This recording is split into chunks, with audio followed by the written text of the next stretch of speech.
Bonjour Olivier Cléland, vous avez été candidat pour les législatives à Rouen. Exactement. Nous nous trouvons aux universités d'été. Vous êtes agriculteur. Oui. Qu'est-ce qui vous touche en fait dans le message d'Éric Zemmour? Pourquoi vous avez rejoint Reconquête, notamment en tant qu'agriculteur? Qu'est-ce que vous avez à nous dire dans ce domaine? Alors la première chose, c'est que Éric Zemmour, il parle vrai. Il parle vraiment des problèmes qu'on rencontre au quotidien. D'accord. Moi, j'ai eu la chance de l'accueillir pour le Salon de l'Agriculture. Donc j'étais la personne qui a fait partie de ces équipes pour préparer cette visite, qui a été une réussite, malheureusement qui a été entachée après parce qu'il y a eu la guerre en Ukraine qui a démarré. Donc on n'en a pas trop parlé. J'ai accueilli aussi au sein du syndicat, la FNSEA, à leur congrès à Besançon. Et ça avait été aussi une belle prestation de sa part. Et à chaque fois, il revient, je dirais, au bon sens agricole.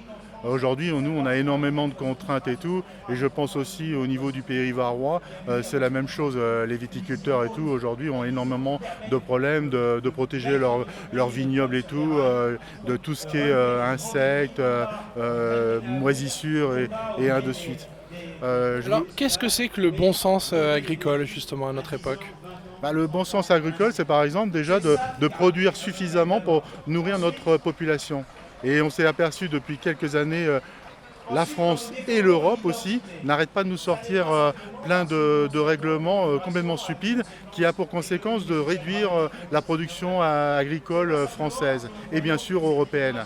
À tel point qu'à un moment donné, vous avez eu un rapport de l'Union européenne qui a été repris par l'USDA, le département américain de l'agriculture, qui a dit que les Européens, c'était un jeu dangereux parce qu'ils ont réduit la production mondiale de pratiquement 11%. Et quand vous dites 11% de production mondiale en moins, sur les 7,7 milliards d'habitants qu'on est, c'est 900 millions de personnes qui se retrouvent d'un seul coup en difficulté alimentaire. Et maintenant qu'on a eu le Covid, et maintenant qu'on a eu cette guerre en Ukraine, vous imaginez, on parle presque d'un milliard 4 qui vont souffrir d'aliments, de pouvoir se nourrir. Alors que ce n'était pas le cas il y a quelques années. Quel est le scénario catastrophe, entre guillemets, de la crise énergétique qui arrive, qui est déjà là, pour les agriculteurs? Comment un agriculteur peut se préparer à ce qui arrive et comment il peut compter sur Reconquête? Alors, malheureusement, Reconquête n'est pas au pouvoir et j'aimerais bien qu'il le soit. Aujourd'hui, le projet majeur, c'est les engrais. Donc, pour faire des engrais, il faut de l'énergie. Au niveau, moi j'utilise de la solution azotée, donc de l'azote, et les prix ont été multipliés par 4. Alors, le prix du blé a augmenté, mais pas par 4. Donc déjà, si vous voulez, vous, agriculteurs, vous prémunir de ça, il faut anticiper vos achats. C'est très compliqué. Là, je vais devoir commander déjà mes produits qui vont permettre, dans ce qu'on appelle les phytosanitaires, pour pouvoir soigner mes plantes. Parce qu'on oublie que ce qu'on achète, c'est pour soigner nos plantes.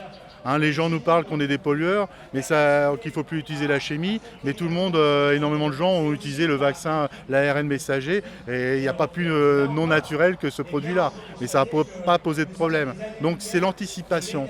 Et c'est dur parce que vous avez beaucoup de jeunes agriculteurs, d'un seul coup, qui doivent acquérir énormément de compétences. Alors moi, j'ai 55 ans, donc ça va, j'ai du recul. Je suis capable de faire des business plans, excusez du terme anglais, mais voilà, pour justement pas me retrouver dans une situation dangereuse. Je suis céréalier, c'est quand même plus facile parce que je vends, un produit fini, une matière première. Par contre, les éleveurs, eux, ils achètent des matières premières, ils font de la transformation et ils vendent leurs bêtes bien plus tard. Et en ce moment, ils souffrent énormément parce que les bêtes qu'ils vendent ne sont pas en relation par rapport au prix qui a augmenté. D'accord. Quelles sont vos attentes par rapport au discours d'Éric Zemmour qui aura lieu cet après-midi? Alors les attentes, j'ai suivi énormément Éric Zemmour, j'espère qu'il va être dans la continuité. On dit qu'à un moment donné il est très radical. Moi je trouve que non, il n'est pas radical, il dit la vérité. Parce que la vie est dure aujourd'hui, donc il faut parler vrai, il parler avec du bon sens aux Français. C'est ça qui est important de faire. Donc c'est ce que j'attends, c'est la continuité. Voilà, c'est surtout ça que de son discours. Les annonces, il les a déjà fait, il a un très bon programme, il sera peaufiné pour essayer de conquérir un peu plus de personnes. C'est ce qu'il faut continuer d'arrache-pied, parler, expliquer aux gens. C'est ce que je fais par votre intermédiaire aujourd'hui. Et alors, justement, pour ce qui est de l'électorat, en termes d'électorat chez les agriculteurs, est-ce qu'Éric Zemmour a marqué des points ou alors est-ce que le RN a vraiment la main mise sur cet électorat-là? Alors, c'est surtout les Républicains qui ont la main mise. Alors, moi, étant agriculteur en Seine-Maritime et en Seine-et-Marne, on peut dire que c'est quand même les Républicains qui avaient la main mise sur les agriculteurs. Le RN commence à rentrer et j'étais surpris, il y a beaucoup de gens qui sont pour Éric Zemmour.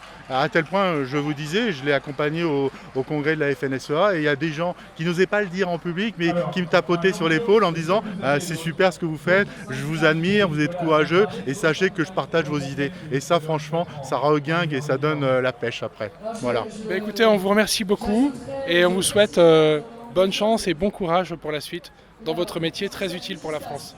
C'est gentil à vous, merci beaucoup et bonjour à tous vos électeurs, enfin les gens qui voient vos vidéos et tout. Voilà, les viewers, merci du terme. Merci beaucoup monsieur, au revoir.